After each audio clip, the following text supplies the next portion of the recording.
Good morning বন্ধুরা। আজকে আমি তোমাদেরকে এই অর্কিড গাছটি কীভাবে প্রতিস্থাপন করব তারই ভিডিও দেখাবো। তো প্রথমে আমি এখানে নিয়েছি কাঠ কয়লা, ইটের টুকরো আর কিছুটা নারকেলের ছোবড়া।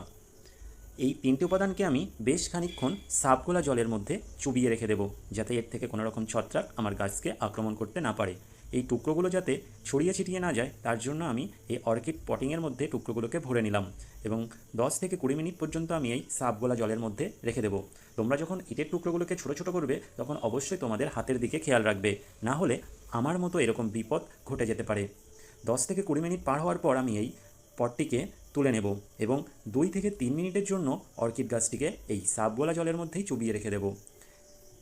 2 থেকে 3 মিনিট পার হওয়ার পরে যখন অর্কিড গাছটিকে তুলব তখন আমরা অর্কিডের পটিংয়ের মধ্যে একদম নিচে কিছুটা কাঠকয়লা আর ইটের টুকরোকে দিয়ে দেব এবং সাইডে নারকেলের ছোবড়াগুলোকে দিয়ে দেব এবং একদম মিডিলে